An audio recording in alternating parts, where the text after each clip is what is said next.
There we go. We're recording the event. Hi, everyone.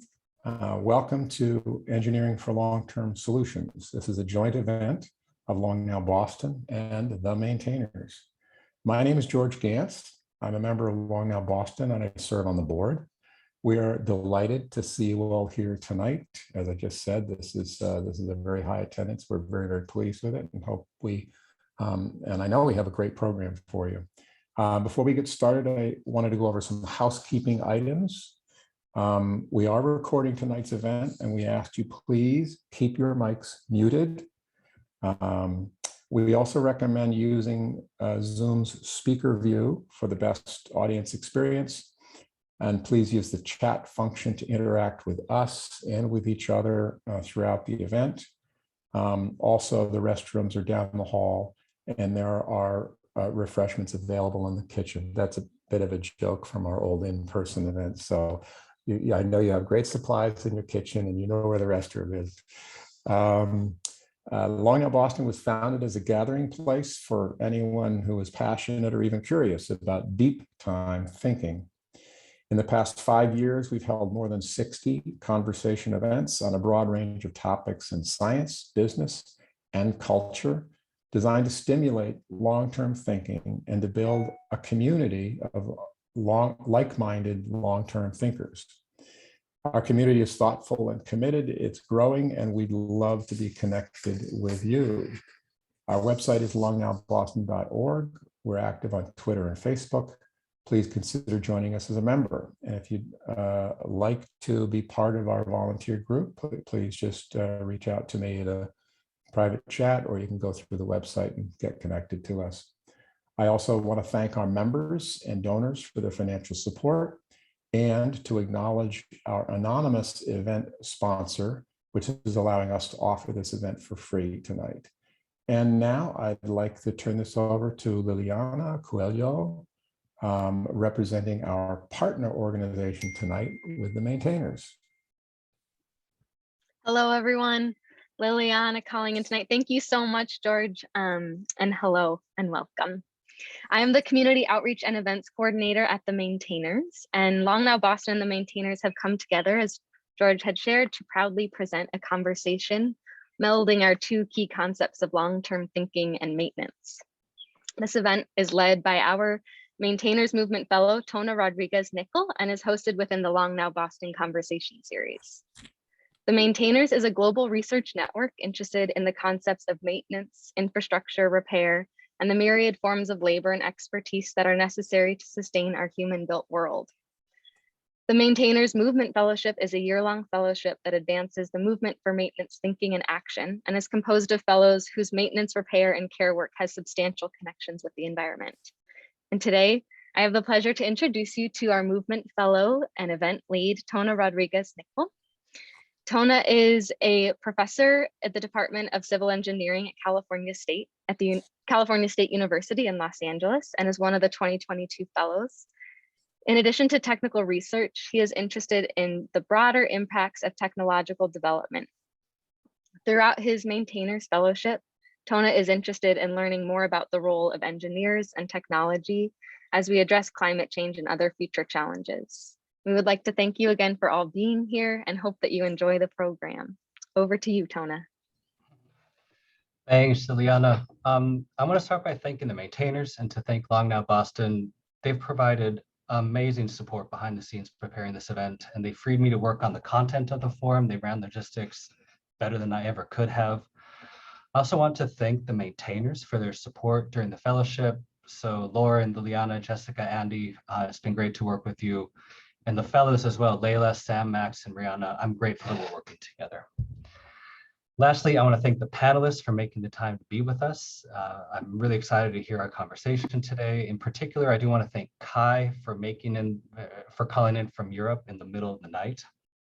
It's, I believe, midnight or so for him. So I met with the panelists last week, and after the conversation, one of them called it eclectic. And this pleased me because it's exactly what I'm going for.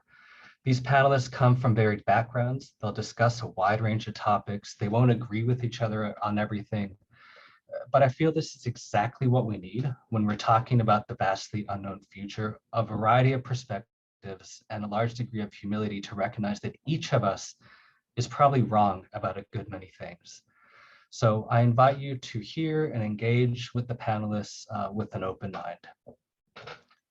So I've asked each of the panelists to provide a short overview, 5 to 7 minutes. And after that, I'll facilitate a discussion in which the panelists field questions from the audience as well as from each other. So our first speaker is Bill Bullitt. Bill is Professor Emeritus of Structural Engineering at Michigan Tech. He's also the former chair of the Engineering Philosophy Committee of our professional organization. He will be explaining his views about how the engineering way of thinking can be used in a wide variety of socio-technical settings. So Bill, over to you. And you're muted. Hang on while I get this screen shared.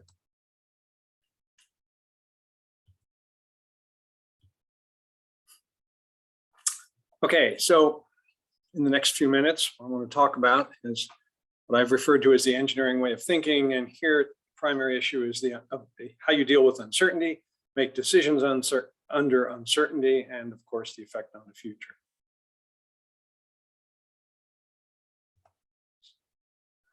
So let's see here. There we go. Okay. Oh, we're going the wrong way. So the basic idea of this engineering way of thinking is that it's in a way to approach design in the broadest possible sense of the term, using heuristics in the broadest possible sense of the term, to develop, maintain, and manage artifacts in the broadest possible sense of the term. So we'll think about these a little bit. So the first one is a heuristic. And a heuristic is anything that provides a plausible state or solution or direction in the solution of a problem, but it's potentially unjustified and incapable of justification and potentially fallible. Billy Cohen, the author of the discussion of the method, would argue that using heuristics is the universal method.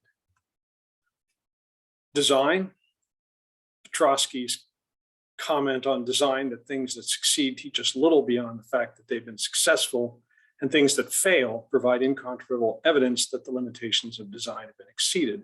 And so failure, if we have uncertainty, we're almost guaranteed at some point, if we do something, to eventually get failures.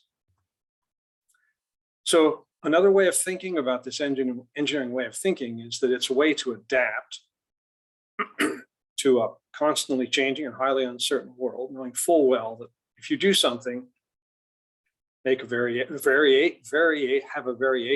it will lead to failures.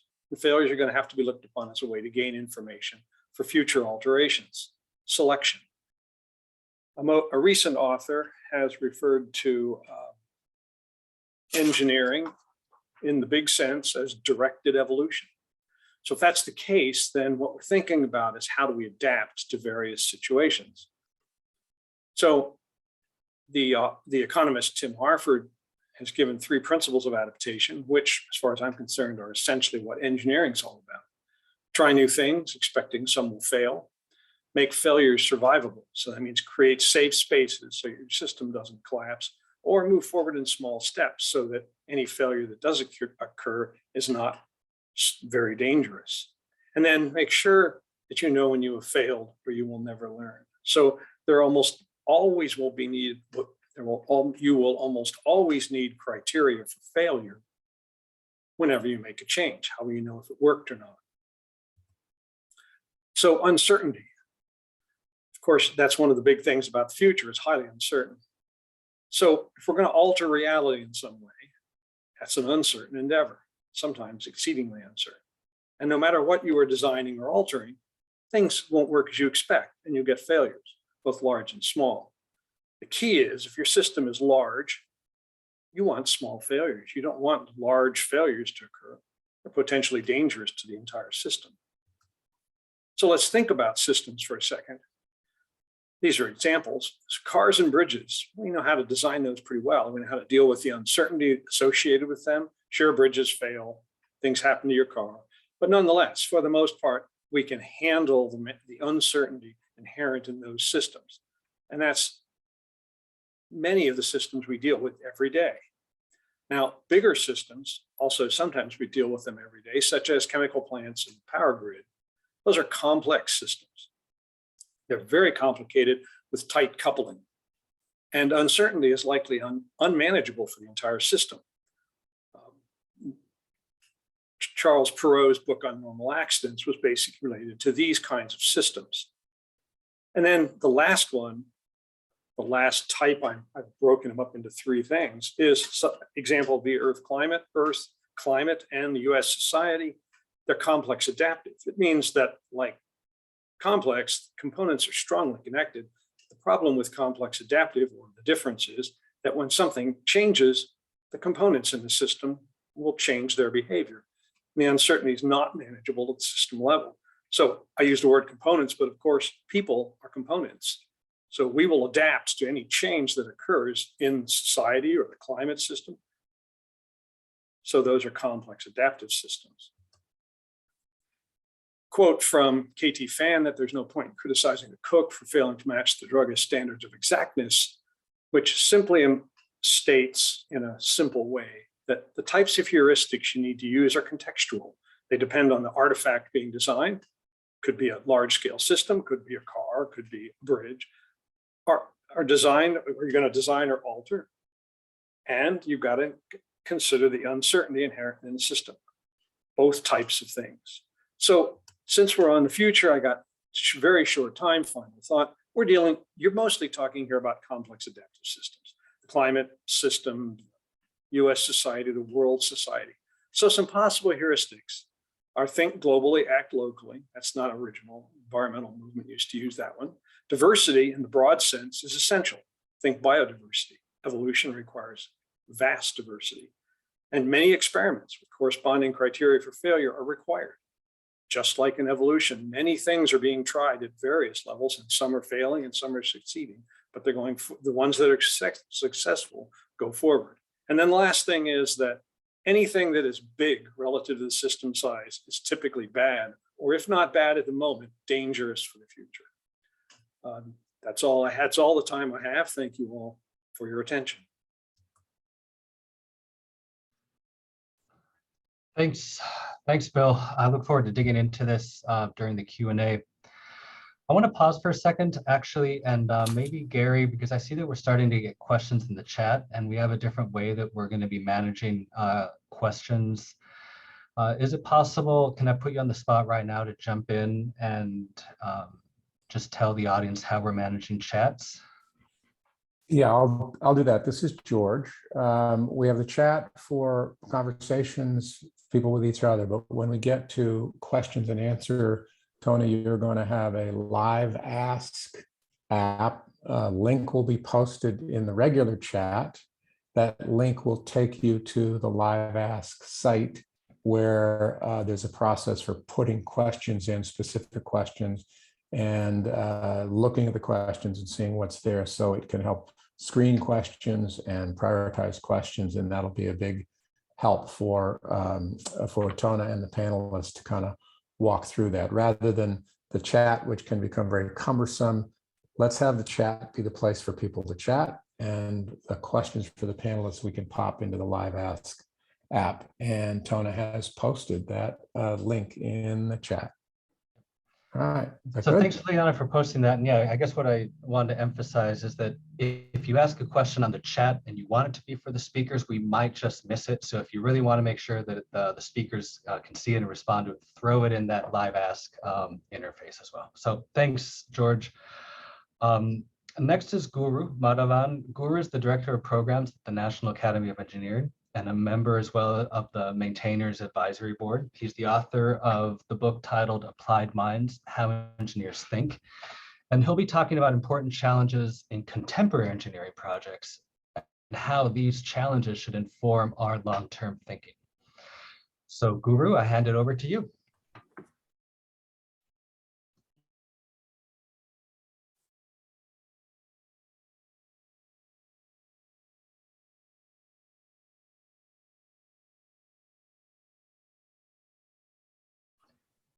Isn't this always the case? We do a technical check and then Yeah, something. let's see. Are you able to see my screen here?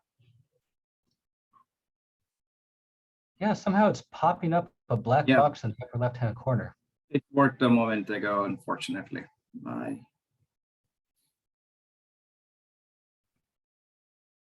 me try again. Yeah.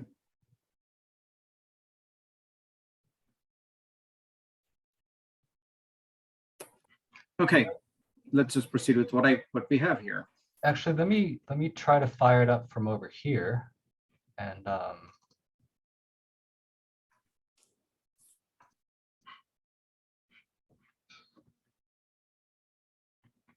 we'll see if I can do this. Let me try this without the display, Tona. I think I'm good here. Okay. Let me just try this. Okay.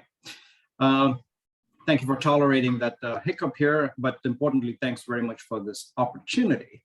I wish to make two basic points today to kindle the conversation. The first relates to a shorter part of my presentation today on the politics of recognition. The second one that includes a little bit of a story is on the politics of project management. Engaging with both of them is going to be part of the endurance test in engineering for a long-term performance.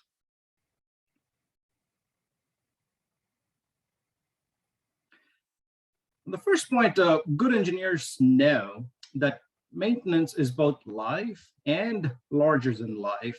I would argue that maintenance requires a bit of a showmanship to attract attention it requires to assume the proper place in our civic and career priorities. Just see how maintenance as a word trends over time on Google Ngram that shows the frequency of the word used since 1800. We can see a robust decline in the use of maintenance as a concept and potentially as a sensibility. If you deepen this a bit, it's worse. Engineers have gotten into the habit of likening themselves to be known and celebrated and promoted as innovators. That looks like a major rebranding exercise that's underway when a vast fraction of engineers maintain and oversee existing systems. Engineers, by and large, don't run around disrupting things. They avoid disruption. Consider how engineering creates value in a plethora of pathways, of which innovation and design is just one among the many roles. In this slide, one among the 14 roles. I'll highlight a few of them. Sure, engineers are driving research and development and also in designing products that provide improved buyer and end user experiences, the so-called product differentiation to use the business school lingo, but they also directly create value even if little or no innovation is required to do so.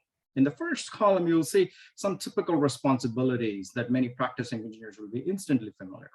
They create efficiency improvements by seeking to minimize the human effort, materials, energy, environmental disturbance, and all toward a specific outcome. They conduct performance forecasts to justify the financial investments, do feasibility studies, preliminary designs, prototyping, identify data gaps, and do simulations, and make sure that they're replaced with justifiable assumptions.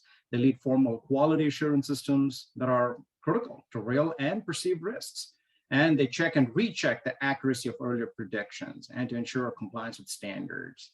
In the second column, you will see some more how engineers guide reliable technical collaboration. And this is oftentimes informal, undocumented work. And you'll see regulation and community engagement are also part and parcel of this technical collaborative considerations. So within this value creation cosmos is a politics of identification, as in how engineers are looked at, and the politics of identity, how engineers present and project themselves. Let's get to my second point, which is on project management. It's about an enterprise level issue using maintenance as a case study. And this is from a forthcoming book manuscript of mine. We all know of and are victims of delays associated with infrastructure. The construction projects, whether it's ports or developing census systems or tax software, consume far more time and resources than anticipated. These mega projects, that is $1 billion or more, are getting bigger and longer with no end in sight. I'll give you an example from the UK, since one of our participants is one of our speakers from the UK. The West Coast Main Line of the UK was first created in the 1830s. It's a busy 400-mile corridor between London and Glasgow, with links to Birmingham, Manchester, Liverpool, Edinburgh, serving a mix of commuter and freight rails. A major maintenance project was initiated in 1998 to improve the tracks, bridges, tunnels, signals, and whatnot. Two British firms, Railtrack and the Virgin Rail Group, worked on the essential upgrade to introduce new high-speed tilting trains, the Pendolino system. However, lacking concrete goals and an implementation plan, the program quickly went off track. The cost exploded, the schedule was off kilter, the specialty engineering groups didn't talk to one another, derailing teamwork. In 2002, 4 years later, the final project expenditure soared from an anticipated 2.5 billion pounds to an absurd 14.5 billion pounds. By then, Railroad had delivered only 1/6 of the project scope. Railtrack faced bankruptcy and pulled out. The public sector had to intervene. A nonprofit took over the project management. A group called Network Rail was created and followed through on requirements with a renewed focus on outcomes, monitoring, accountability. More delays and cost overruns were just simply unacceptable. In 2007, Practical Requirements Management turned the project around, successfully delivering on the first two phases. The results showed increased train speed, frequency, better punctuality, and decreased journey times. But the excess cost of 6 billion pounds from the previous efforts was avoidable. The key point here is in many live, large-scale infrastructural projects often, such as transit, water treatment systems, and whatnot, designers and installers don't necessarily talk to the maintainers at the outset. In Washington, D.C., where I live and work, we have seen something similar since 2004, the Dulles Metro project. In December 2004, the first phase was projected to cost about $1.5 billion, with an estimated finish 5 years later, 2009. By March 2007, that original $1.5 billion had grown as high as $2.7 billion, with a completion date of 2013. Ironically, the new Innovation Center station near the Washington Dulles Airport itself seems to have a maintenance problem. It was expected to be completed at least 3 times in the past, now deferred to summer 2022, expected to be delayed again. And among other frustrations that I have, I won't even go into the out of compliance wheel and axle systems of the 7000 series metro cars, the famed train system that was pulled out of service after some accidents. Indeed, 90% of all mega projects have cost and schedule overruns, according to Ben Fluberg, who's an Oxford scholar. In real cost terms, you'll see Suez Canal had 1900% cost overrun. The Sydney Opera House, about 1400%. In New York State, the Verrazano Narrows Bridge, about 280%. The Boston Big Dig, 200%. Oftentimes, and this is notable with big bang infrastructure projects, including the $1.5 trillion law that was passed in the United States, officially launching the era of terror projects, one has to see through 4 sublimes, as Fluberg calls. The first is technological, which provides an excitement for our engineers, right? To push the envelope of what's possible, longest, tallest, fastest, but not necessarily the cheapest. And the second is political, which provides a rapture that the politicians seek from building monuments to themselves and for the causes they stand for. This generates, of course, visibility and votes. The third is economic sublime, that provides delight to businesses, contractors, trade unions, and all the money that flows through the entire supply system, from investors to lawyers to developers to landowners, you name it, the entire system is getting the sublime. The fourth is aesthetic, which provides the pleasure that designers and communities seek from good design. Consider Eiffel Tower, consider the Golden Gate Bridge. It's good to have those kinds of things in your community. The core of maintenance, care, repair, refurbishment, renewal, all gets hijacked by these sublimes. As many of you here know, very few subjects are as relevant and as neglected as care and maintenance, both fulfilling acts for our careers, corporations, and culture. Indeed, maintenance over a system's life cycle may consume more than it took to make a new system, but the result is often a catastrophe avoided. Engineers, as you can see from here, are full of such half jokes. Today's innovations are tomorrow's vulnerabilities. Without maintenance, of course, failures flourish. And I'll argue again that we need a bit of a showmanship to articulate the value of maintenance here. In summary, we need to grapple with the essential politics of recognition and the politics of project management and how we deliver those projects to responsibly channel the core practices of engineering if we are to make any attempt against wicked problems. Thank you. Thanks, Guru. So our next speaker, moving right on, is Donna Riley. Donna's head of the School of Engineering Education at Purdue University, and she's done extensive and important work as an author and activist in the intersection of social justice and engineering. So Donna's going to broaden the subject now and provide a critical analysis of the practice of engineering to make us think about the broader context in which engineering operates. So Donna, I hand it over to you. All right, thank you, Tona, and thanks to both Long Now Boston and the maintainers for inviting me to this conversation. This is a super exciting opportunity for me. I educate engineers and I don't have enough time to think about these concepts, so I really appreciate the opportunity to set aside some time and really think a little bit more deeply about long-term thinking. So with that, I just have a couple of thoughts. The first is that in framing the conversation about long-term engineering solutions, where my brain went immediately was to ask about what the problem is. So Gary Downey has written about this maybe 15 years ago now, where he spoke very effectively to a group of chemical engineers, and I'm a chemical engineer by training, and he convinced chemical engineers that they need to think more about problem definition, need to think harder about problem definition. And so I think that obviously when we contemplate a long now, it really does change the definition of the engineering problem. So for me, one of the things I work on engineering and social justice. So one of the things that I think immediately is about the power relationships of who is involved in that practice of problem definition. So my first question for us is, well, who defines what our long-term problems are? And I think that in the ethos of engineering and tech, we have a bunch of futurists out there. You want to talk about Elon Musk or someone else who's sort of high profile in the news or other futurists, we have them telling us what we ought to want, the future that we ought to be dreaming about. And those futures tend to focus very narrowly on tech.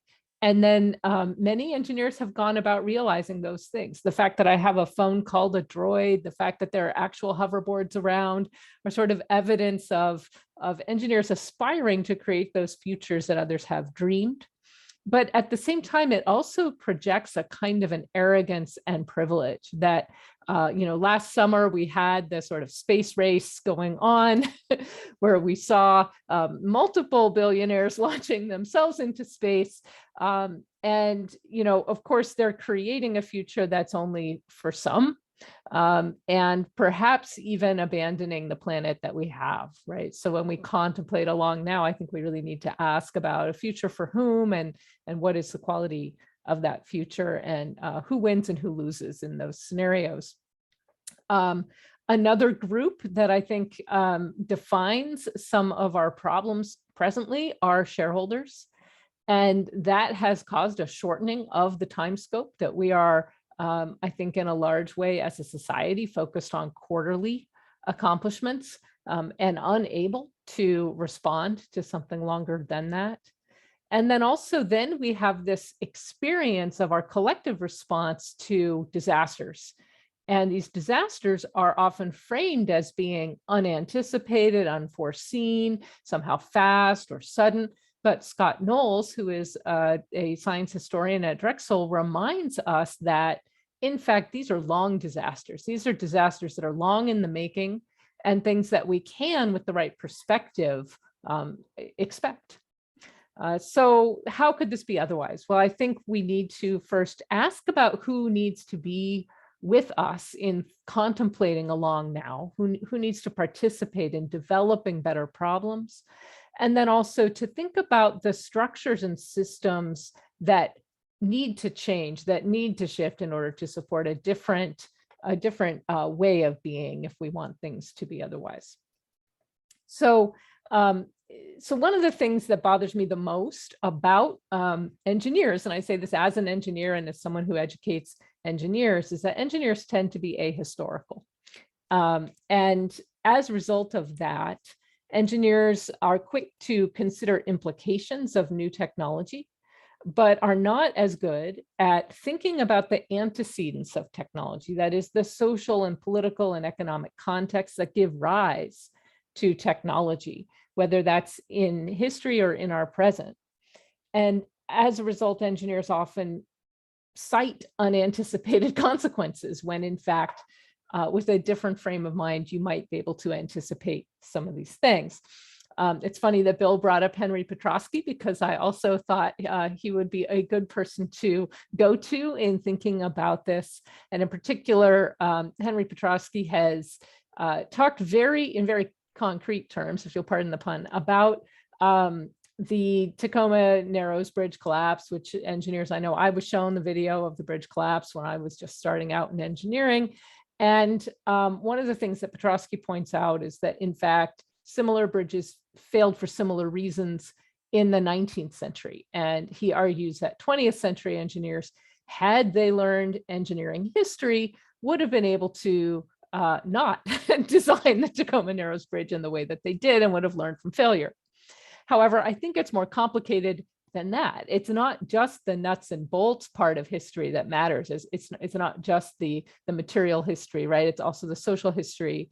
And I think that engineers are missing critical understandings that could help us frame problems for the long term. So as an example, we can think about the Flint water crisis, because before there was a Flint water crisis, there was a Flint governance crisis, there was a Flint economic crisis, there was a Flint racism crisis. And so if we were to merely replace lead pipes in Flint, while that might be a place to start, it does not solve the problem in a long-term sense. It does not solve environmental justice problems for the long term until we can really fix the economic disparities, the racial injustice, and the governance crises in Flint.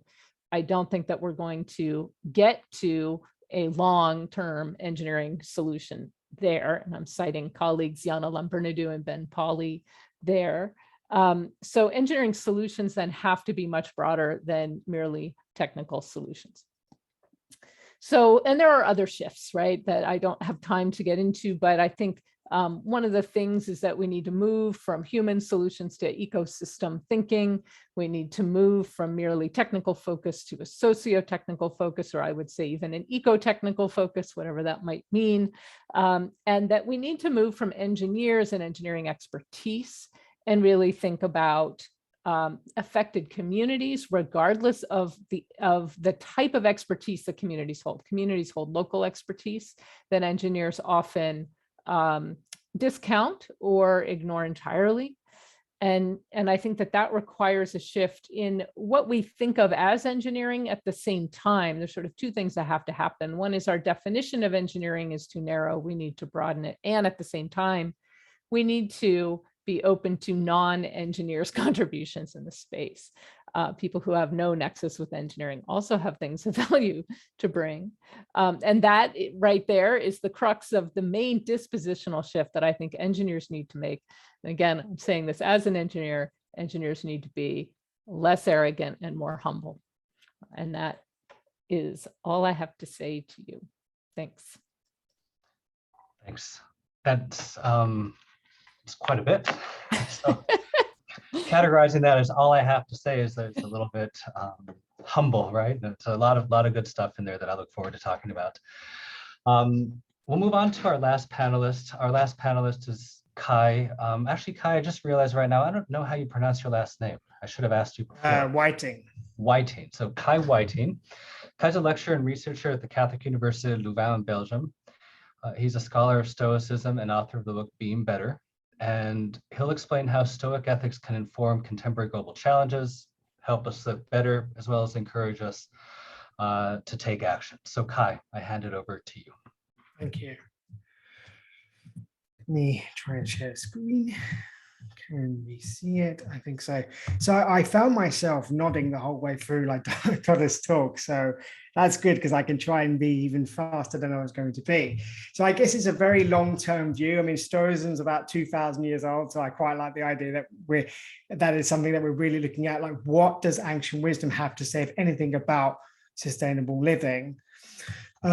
Given that you've already introduced me, what I will say is that I am also an engineer, and I find engineering is interesting because it has the what and the how. And sometimes engineers misunderstand things. They'll say, what is it we need to build and how do we need to build it? And they'll tell you that and say, why do you need to build that? And I'll say, why do you need to build a bridge? And they'll say, we need to build a bridge because we need to cross a river. I'm like, no, you need to build a bridge because you want to see somebody on the other side of the river. It's not that you just want to go up and down, running it up and down, and literally cross it. Is you actually want something on the other side.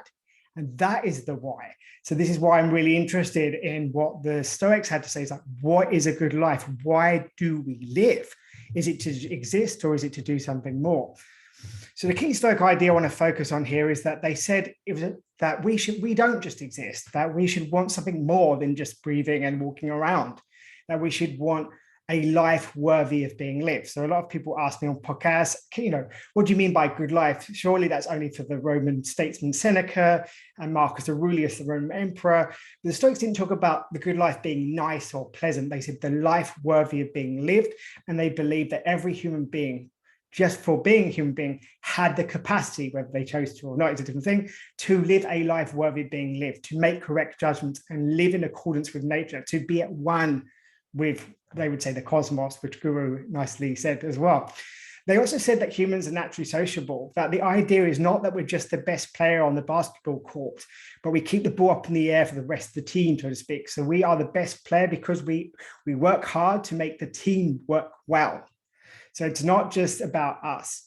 And they also said that the only thing that we need to really live a good life is our character, even if we're not wealthy, even if we're not in the best social status, even if we're not born with the most wonderful privileges that we could name here today, we can still build a character that gives us a life worthy of being lived. And that, they said, is the life that we should aim for, regardless of our circumstances.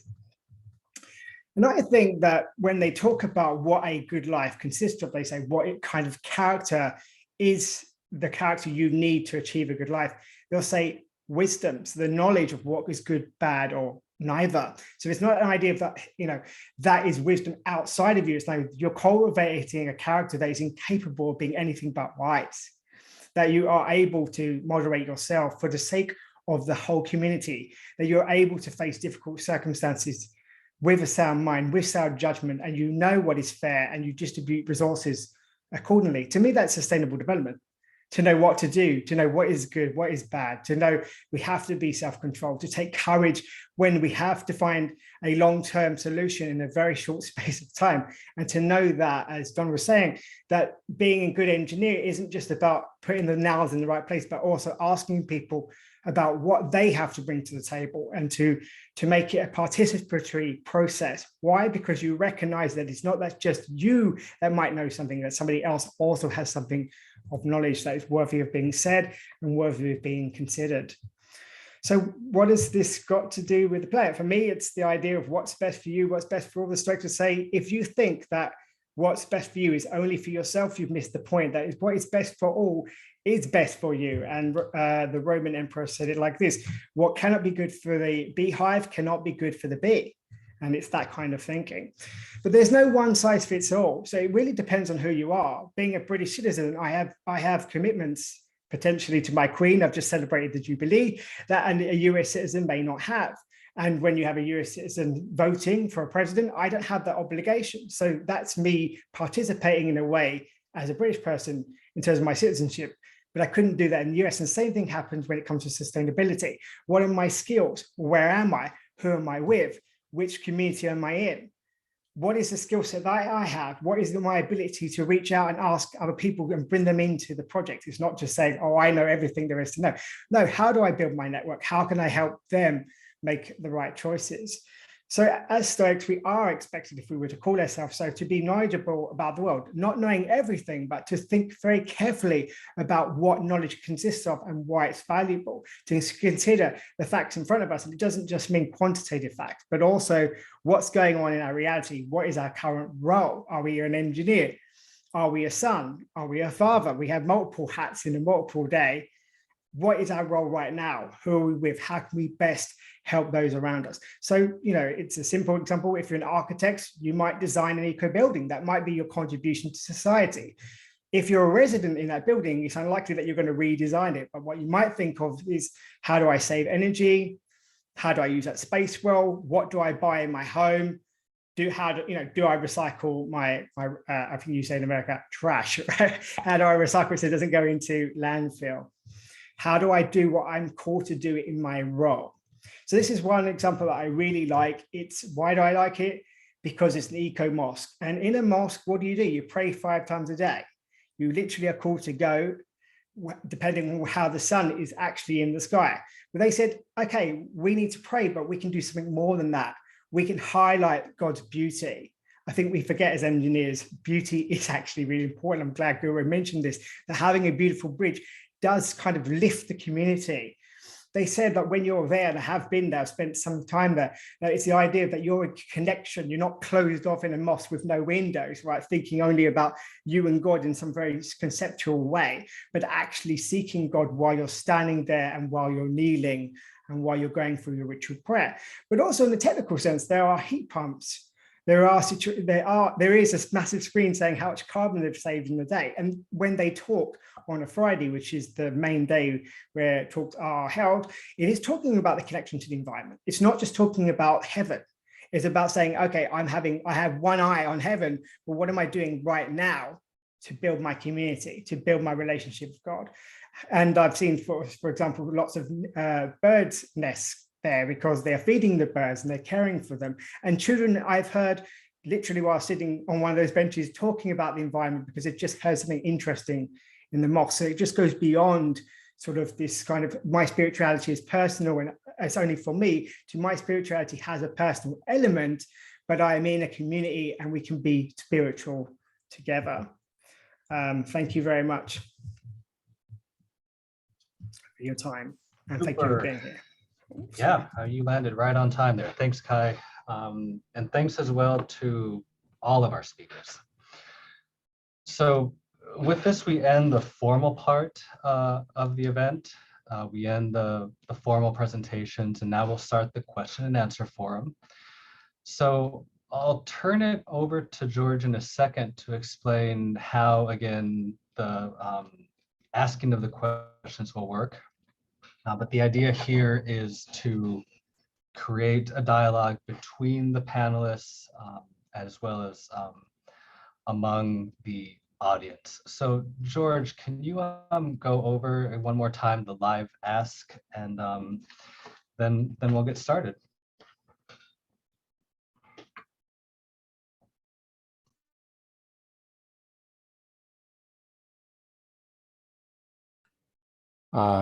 Yeah, Tona, hi, this is George. Sorry about that. The link to live ask is in the chat in a couple of places. And when you click on it, it will bring you to a separate website that has the ability to ask questions. You can kind of see this number of questions in there already. People are responding. You have the option of liking or unliking a particular question to elevate its status. Sounds like there's one question in there with a 3. So, and that's a question for Donna. It might be a way to start the process. So it's actually fun. It's easy to use. You just go in there, you ask a question, you look at some other questions, and kind of liven up the conversation a little bit. Tona, that's it. And I'd like to ask a question of you to kind of, how do you feel about the immense amount of technical, what just came at you in the 4 speakers, and you as someone that organized this conversation, probably some surprises, probably some new things, and maybe you could help kickstart the conversation with the panelists. And actually, maybe it would be a good time for Gary to spotlight the panelists and bring them into a single frame. So Gary, you could probably help facilitate that. And so how do you feel about hearing those 4 different voices? Yeah, George, nothing like being put on the spot to provide a concise synthesis of everything that's been happening, huh? I'll start with Kai. And I mean, I really like this idea that we ought to rationally think about what our decisions entail and decide given our particular setting. And I want to tie this all the way back to Bill, because I think what happens in these forums a little bit is that you forget what the first person talked about. But this does have parallels to what Bill is talking about in terms of his engineering way of thinking, in terms of the local character of how we take decisions, as well as the fact that we ought to be proceeding rationally through our decision-making process. And hang on, let me remove my self view here because it's completely impossible for me to talk while looking at myself. Right. And I mean, Bill at the same time, I think, provided some very abstract notions that I think will be good to flesh out in terms of details, but the Guru helped give us an idea, especially for the non-engineers, what is engineering and what does engineering work entail and what are some of the difficulties. But I think where I want to end is with Donna's very important contribution, and that is a thought about, I mean, how did you put this, about who decides, which is related to Kai's question of why. Why do we do what we do as engineers? And for who do we do these things? Who are we serving? And then what is our role and how do we manage ourselves through this process? So I think that the panel as a whole helped highlight the role of the engineer, as well as the broader thinking that we really need to be holding on to as we move into longer term thinking. And Bill does a good job telling us that non-engineers can learn from the way that engineers think about the world. And Bill, you and I have talked about this a little bit, and this has been one of your projects, not just pulling, say, the social sciences and the humanities and teaching that to engineers, but also taking what we know as engineers, how we think and how we approach the world, and teaching that to non-engineers, because ultimately our life is so heavily mediated by technology that it's important to have this two-way dialogue. So really, I'm grateful for all of you for bringing all these different topics of conversation. And, I want to turn it back to the panel, maybe to encourage you to talk to each other about it. Since part of my role here is to stay out of the conversation a little bit and to let you talk to each other. But if you need, I can seed some specific questions here. So maybe I'll start with this. I like, Bill, what you talk about in terms of, I guess you have this idea of think globally, act locally in an engineering design sense. And I'm wondering what you make of Donna's questions. So what ultimately would be some of the limitations to what the scope of this local experimentation should look like? Because on the one hand, it's important to test out a lot of different solutions and kind of ways where failure won't affect us too much. But what are the limits behind the scope of the experimentation? Are there some things that just aren't, that should be out of bounds, or should everything be in bounds? You want me to comment? Yeah, I'm just kind of starting the Q&A here. So I'm going to start it out by saying there's a certain irony here that we're talking about long-term solutions and yet we're maintainers. So what if actually the long-term solution is to maintain the system as best you can by making small alterations in it, seeing what happens, and then altering it again. And that means that the future is very uncertain, and where you're going to end up, you can't absolutely be sure. That's how biological evolution works. It's got no set goals, but yet it gets there. It gets somewhere. And so I think based on that, I think the answer to your question is that any experiment or any motion, any movement that you're going to make in a system, if there's much danger of it potentially collapsing the system or causing significant damage to the system, it shouldn't be done. And you, of course, would say, well, how do you know that's going to happen? Well, you don't. That's the problem. Things are highly uncertain. So one of the steps on adaptation was take small steps, do small things. Don't try to do huge things to whatever your system is, unless it's a fairly straightforward, relatively simple system. So what's small? I don't know. Depends on what system you're thinking about. What's big? I don't know. Depends on your system. So I'm going to give one example and then I'm going to stop. Right now we have a baby formula fiasco in the country. And if you look at the system of baby formula making in the United States, 40% of it is is run by Abbott. So once the FDA shut down Abbott plant, they pretty much set the whole problem in motion. Whether they were correct shutting it down, I have no idea. But in reality, the system was too small. It needed much more diversity than it had, so that any single event like that wouldn't collapse it. So that's an example. That's my statement for now, Tona. And it's nice to have examples like that. What I'm going to do is move over to this live ask and start taking some of those questions. And the first one actually may relate here. So Donna, there's a question here to you.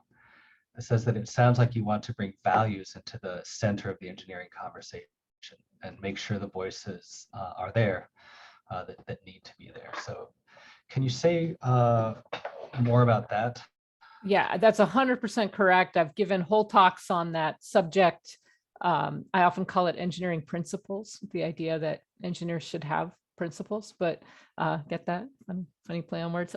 Anyway, but which values, right? And that's the conversation. I think that what engineers often were taught that we're supposed to be value neutral or value free or objective in some way. And what I think that ends up doing inadvertently is supporting the values that are the dominant values in a given nation in particular. And engineers often serve national interests, right? There's a lot of engineers working in the defense establishment, right? Working in various ways. So I think that that those values end up being implicit and they get made invisible by this notion that engineers are supposed to be value neutral when in fact we're nothing but. And I'm very mindful of the fact that I'm talking to some number of people in Massachusetts where, you know, there was a very active chapter of Science for the People that dates back about 50 years. And those folks were very clear about trying to reveal the implicit values that were in science and engineering at that time, and to really raise questions about that. And I'm thinking it would be great if you're looking for another sort of co-hosting event, it might be cool to have the Long Now people and the Science for the People together. But the other thing that I think this all relates to get back to what Bill was saying, is, you know, thinking small is a nice experiment for thinking long, right? In the sense that I think about Schumacher's book, Small is Beautiful, right? There's something to be said for, in these kinds of vulnerabilities that are created by our kind of large scale capitalist value system that is working quarter to quarter to please shareholders, and then we create these vulnerabilities that don't create maintainable systems long term. And one of the things that would be more robust and more resilient would be to have a large number of small scale community-based engineering activities, right? Ways to provide for one another in community, where the values are visible, shared, community-based, and can be negotiated perhaps in a more equitable way. At least you'd hope. And that's not necessarily true, but I think it provides that possibility.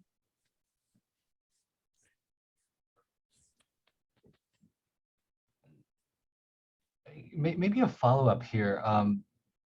How do you do that? How do you bring, I mean, you as an educator, bring these topics into engineering?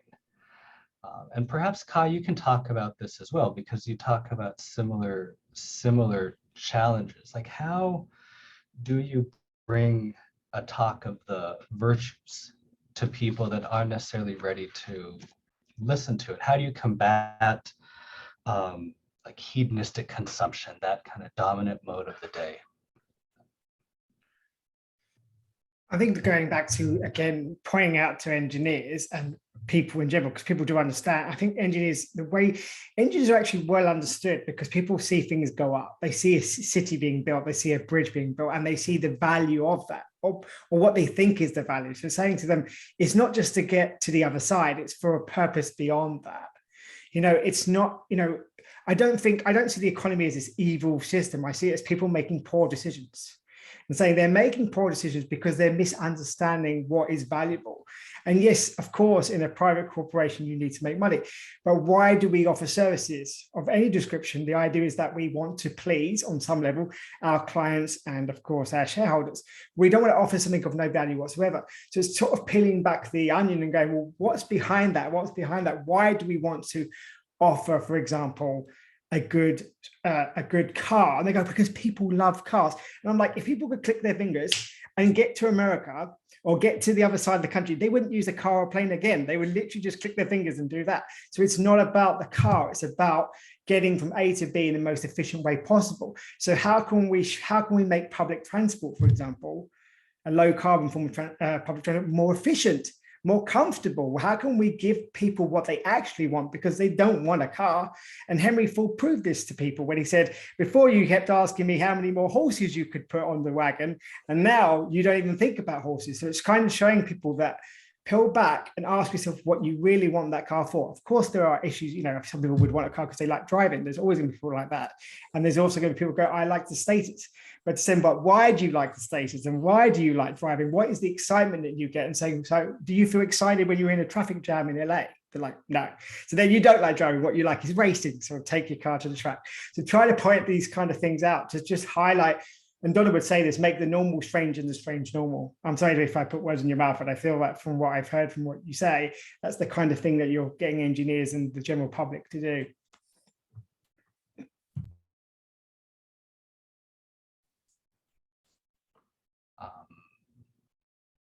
Anything to add on that, Donna? Are we good?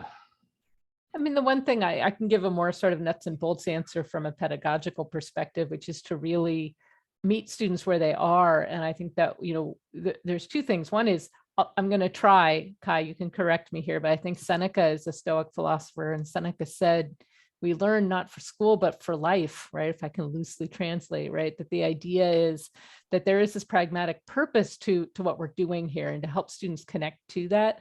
I find that when, we educate a lot of first-year engineers at Purdue, when they're coming in from a high school education, from their home environment, from their communities, they have a broad perspective. And one of the things that happens over those 4 undergraduate years of engineering education is that their experience of world gets narrowed, right? So if you can find them when they are still thinking broadly about these things, that I think goes a long way, because you can connect engineering to all of these other subject matters, right? Engineering is a completely open field if we let it be, right? Like, we just have to not narrow it. So that's my piece of advice.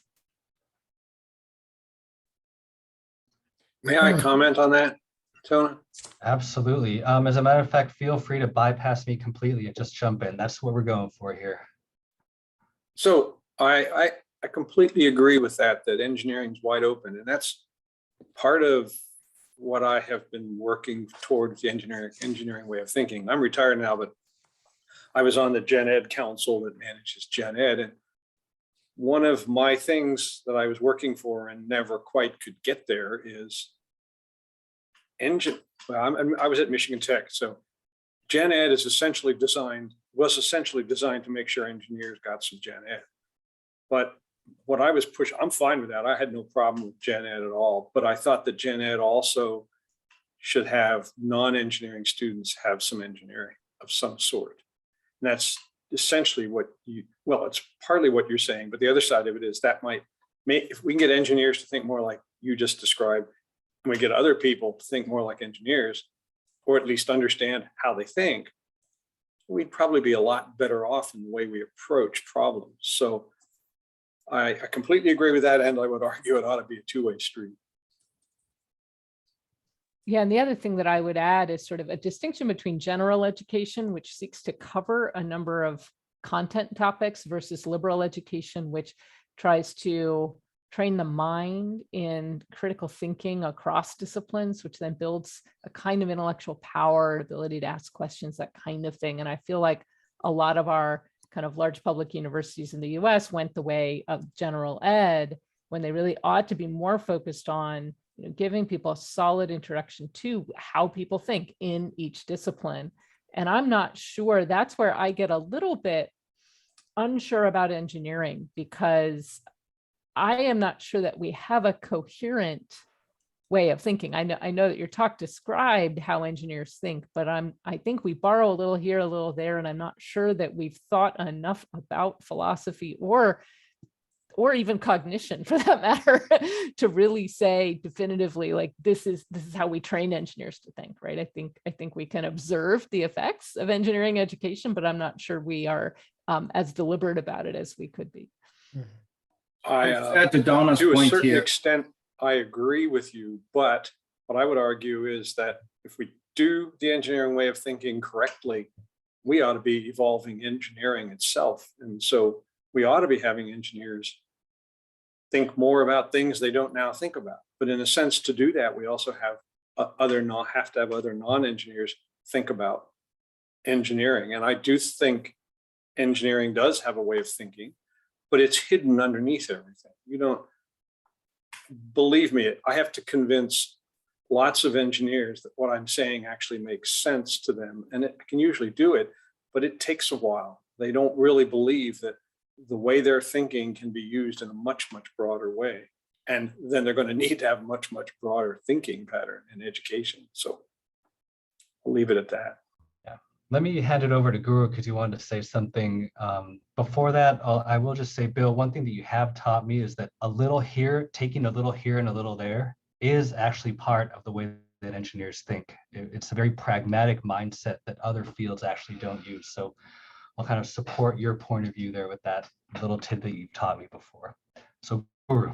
The fact we are having this conversation now, points to the fact that we are talking about one of the oldest cultural processes, the history of humanity. Okay, the engineering act of know-how is far older than the scientific act of know what.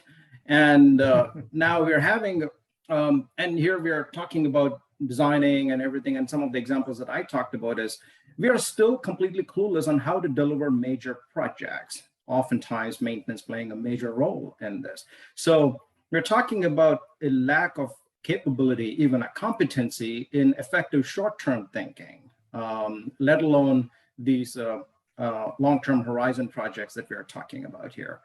I think one of the points to keep in mind, or at least what I talk to when we have fellows at the national academies, is like, how do you avoid premature lock-in, which ties into Donna's earlier points. How do you, to carefully incorporate values, you just need to put in some speed bumps in the process. And they might seem anti-efficient for whatever it is. And I know some chat comments on optimization are being made now. I think the deliberate act of slowing down, how do you avoid premature lock-in? Because if you're going to design with the communities here, you really need to let your requirements, cost control, and logistics evolve a little bit rather than them being prescribed. And I think too often that's where we blow up our project management capabilities, and we see the delays and overruns as a universal fact right now. And that also involves our engagement with how we go about mentally discounting or the kind of the cognitive acts of discounting, and why we emphasize something which kind of is kind of a related point to an earlier point on short-term thinking here. We overemphasize short-term thinking while being incompetent at it. And at the same time, we don't have a longer horizon here. So I think how do we simultaneously influence behavior change while working on these gargantuan projects is something to think about, and we have not made a good effort at it. Since you brought up these mega projects, I'm curious if you have any opinions about a transition, say, to clean energy. Right, that kind of transition will be humongous. I mean, it will involve mega projects. So what are the implications? Personally, not thought about that subject here, but of course I'm learning as I'm growing here. But I think one of the items to think about is a fairly basic one, which relates to what computer science researchers call first step fallacy. Just because we can climb a set of stairs or climb a tree, you can't get a confidence that you're going to get to the moon. And just because you get to the moon, you can't develop a confidence saying that you're going to cure diseases or reverse engineer the nervous system or so. So there's something deeply going on here. That my fundamental thinking around this subject is, why do we make a big deal out of these magnificent projects? I mean, I know getting to the moon, Buzz Aldrin called it the magnificent desolation, but I'm more fascinated with the magnificently mundane, which is how do you get good at a collection of activities that define engineering in the most boring fashion. That is, focus on the vexy, not the sexy. I'm talking about quality assessments, reliability, usability, testability, scalability, maintainability, all those elements that seldom get presented as a package, even to engineering students or young professionals, even though that's what ends up defining their work in the most subliminal, invisible way. So I think a collection of concepts, or rather a concept of operations, as systems engineers would call, is what's fundamentally required to even think about energy transitions here. And we do not currently have that. What would a system try to achieve, and how would you go about evolving the requirements rather than doing a fixed, locked-in design approach that would say, yep, we achieved net zero in X in 2050, but at the expense of perhaps some community development issues that Donna likes to point out here. Yeah. Well, right. And I think, I mean, I have some very disjointed thoughts that I'm going to just jump in on here. Like, first of all, so Massachusetts, I used to live there. So I have, I miss it clearly because I'm feeling all nostalgic about it. But Massachusetts has a whole bunch of these municipally owned small hydro operations. And what's so cool about that is that, you had this energy deregulation thing that happened right in the US, and things got bigger and bigger. But you still have a lot of these small local hydro plants. They're not very small. I don't know if you can call them plants because they are so small. But I feel like there's some real lessons there about how those are managed and collectively owned, because they are public utilities, right? And I think that you can compare that to kind of a different like marketplace of electricity, right? Where you're trying to do something large scale. So that's, and I'm not sure it has to be large scale. I think it can be evolved in a small way with some thoughts about how do you coordinate, how do you share, how do you get things on a grid, how do you manage the grid, all those kinds of things still have to be discussed. But I feel like there's a strength and a robustness to those small renewable operations that we kind of forget already exist in a lot of communities. They got wiped out in others. But then the other thing I want to say about large projects that I think, you know, the big dig is an interesting thing, because one of the things that kind of created the cost overruns and time overruns on that project was they made a political commitment from the beginning to not displace anybody. And so there was this like social justice commitment that was at the core of some of the things that caused some really interesting technological innovation, like freezing everything under the tracks on the T or whatever they did, right? That was hugely expensive, but and also kind of interesting from a like whiz bang engineering perspective. But I think if we were to go back and, you know, I think that would be an interesting case study to sort of go back and say, well, where did we go wrong? Where did we commit too soon? What did we, you know, what were the alternatives? How could we have still negotiated that social justice commitment without having these other cascading effects down the line? I think we should always consider the possibility that any of these large scale projects like that, when we think about them at this point in time and try to design them, there's an enormous amount of uncertainty in what will happen. And even if we attempt to make predictions, we can't, if anybody makes the prediction that this is what will happen, then they're almost for sure wrong. There's some probability distribution of what we'll end up with at the end of it, be it cost or be it actual project. So I think Donna's idea that maybe large scale projects aren't the way to go. Remember, the heuristic that I suggested was, if something is too big for the system, then it's too big. Because if its failure its failure can be catastrophic or can be extremely costly, if not catastrophic. And so that's one of the things but the trouble is, we humans seem to be willing to listen to some sort of leader or some sort of fairly large scale government, and we do things in a big nature because they're big. I think that thinking more like Donna suggested, that maybe we don't need it that big, maybe we can do smaller things, is exactly the way to think. Tona, I see that Kai has his hand up. He did the old-fashioned method of No, raising. I'm British. I'm about and then I have a question if I could.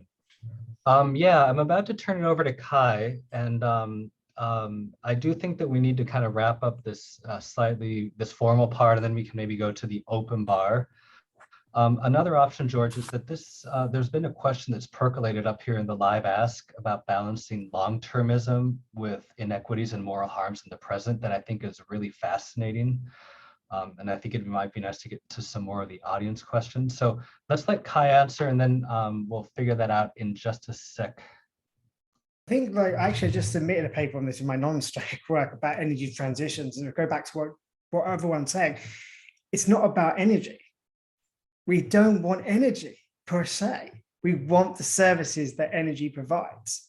So then you start to ask a different question, like, what is it that energy gives us? And how can we avoid the moral harms that occur when we cannot have that energy provision? We don't have access. So again, I mean, I've literally just made this argument that we're asking the wrong question. What we need to be asking, and this is back to my work I do on material services, like, what is it that energy and materials, because materials always get forgotten about. It's like, energy is a way forward, like, without materials, you have no energy. How could you even transport it without the cables, for example? So it's asking yourself, like, how do energy and materials combine to provide what humans want in terms of services, which lead to things like human flourishing? Not necessarily, because I give the example of, you can have shelter and you can have an abusive partner. So you still don't have all your human needs met because you're in an abusive relationship in a shelter, but your material needs are met. So I think when we ask ourselves, like, how do we have a clean energy transition? We're asking the wrong question. It's like, what is it that energy provides us that we would like? And how can we do that in a way that meets our material needs? Because it goes beyond, you know, human needs goes beyond that, without encroaching upon the planetary boundaries. And then we can get to the question about moral harms, because then we say, well, what is it that is harmful when someone doesn't have energy? And I think that's the problem that engineers have when they don't ask the question, what Donna and Guru and even Bill has been highlighting throughout, like, what is the question beyond that? Because this, if we just talk about energy transition, we're looking, for me, in the wrong direction, because then we're talking about efficiency of energy provision rather than, for example, efficiency of service provision, regardless of how the matrix of the energy network looks like. Yeah, I mean, I think you really hit the nail on the head, Kai. I mean, several of us were nodding along here. And I want to say something more about that in a second. But let's see, I want to wrap up and kind of respect people's times for this official first part of the event, the formal part. Maybe, George, you can ask your question, and then the panelists can kind of feel your question, as well as this kind of long-term versus short-term, sort of a closing statement of sorts. Maybe. So what? Yeah, maybe this will get to it. I'm hearing a theme that the world we live in today, from an engineering perspective, is much more complicated than it used to be. Things are going faster, things are bigger, more technological, more systems, more integrated systems, more. There is a lot out there that engineers are having to worry about, and part of what comes out of that is that we have to be able to expand the engineering mindset. So it's not just about, tinkering with stuff to get it to work. It's about values. It's about culture. It's about, what are, the virtue of achieving what it is that we want rather than what we think we want. So there's a whole lot wrapped up in that. And my question for the panel is that a fair assessment, that we need to look to a broader sense of what engineering and maintenance really is, because we're in a much more technological society, and if we don't expand and we don't enable thinking across boundaries with different kinds of communities about different issues, that we're not going to be able to get ahead of the problems that we're facing. So I just wanted to pose that. Is it a more complicated world, and is that part of the challenge of engineering in the future? I would argue that it's not more complicated, it's more complex. Complicated we can handle, we're not comfortable with complexity where all the entities are tied tightly together, and if we do one thing, we might push another part over the edge. So pretty much, except for saying it's complicated, I agree with you. But still, back to what I said before, I think absolutely engineering has to think more broadly. And engineering's always been about values, but now we need to probably think about how we're going to approach values even, and what values we want to approach. So yes, but I also don't think we're going to get there unless everybody takes some engineering. And I don't mean much, a little bit, enough to not call what is engineering science, for instance. Science looks at the world and has a different way of dealing with the world than engineers do. And people have to understand that. And right now, most people don't. So to make the changes you suggest, and I think are needed, it almost has to occur broader than just engineering, even though I don't have any doubt that you're right, that engineers have to alter their way of thinking. I'm suggesting a way.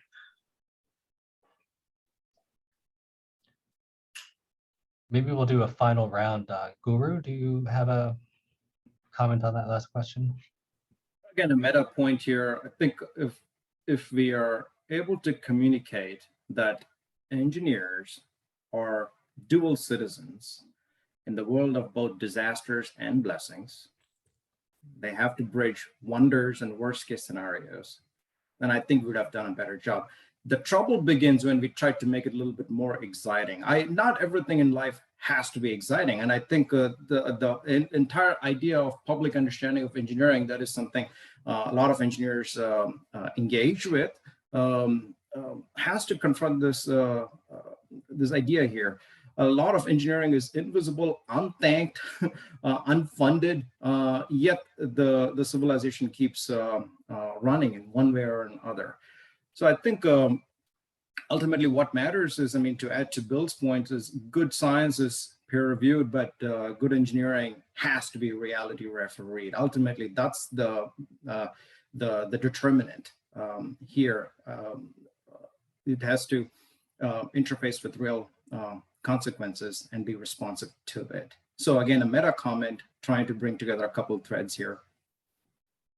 And I'm going to suggest that it's both more complex and more complicated in annoying ways. As a consumer, I feel like I am annoyed by the number of products that have planned obsolescence, non-repairability, all that kind of stuff built in. And those I consider to be complicated with the sole purpose of making me buy another one, right? I hate that. And so there's something there, I think, about how we've made our lives both more complicated and perhaps also more complex.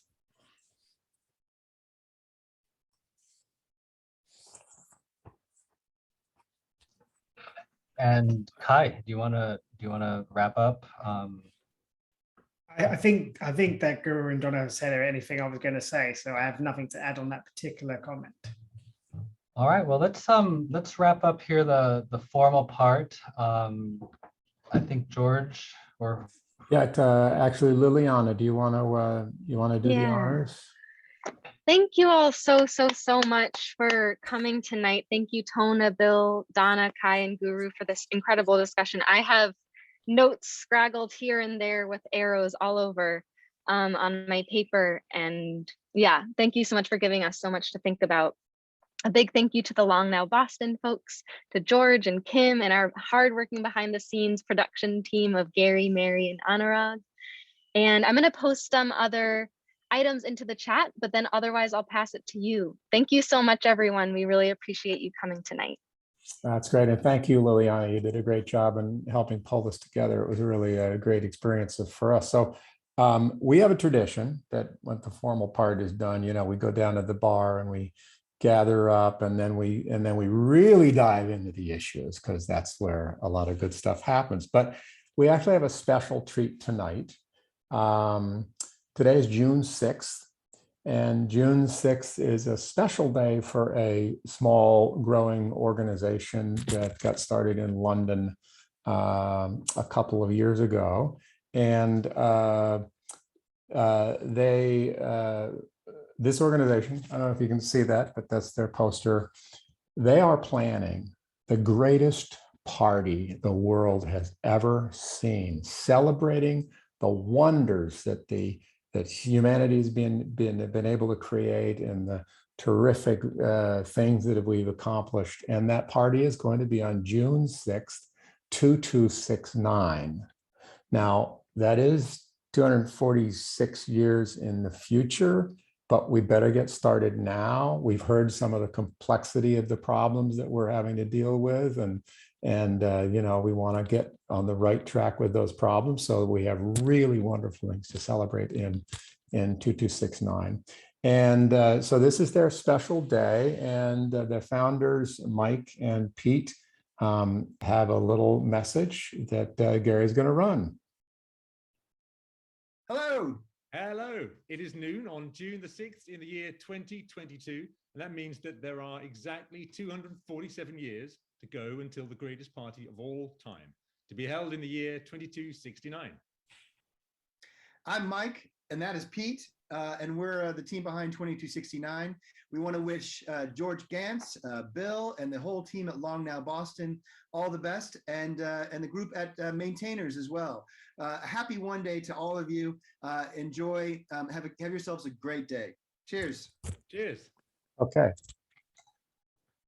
Okay, so that is the sign for us to get ready to hoist the glass and thank them for what they're doing. And if you are ready, let's hoist the glass, and let's give everybody unmute for a second. I want you all to unmute so they can all hear this. And I just want to give a hip, hip hooray to our friends in London with 2269. So let's hear it, everybody. Hip, hip. Hooray! Hooray! Hooray! Hooray! All right. Thank you very much. And that, I think, is a great way for us to relax and go to the bar. Oh, I see some people grabbing their libation. That's Should great. So we stop um, recording? yes, we should probably.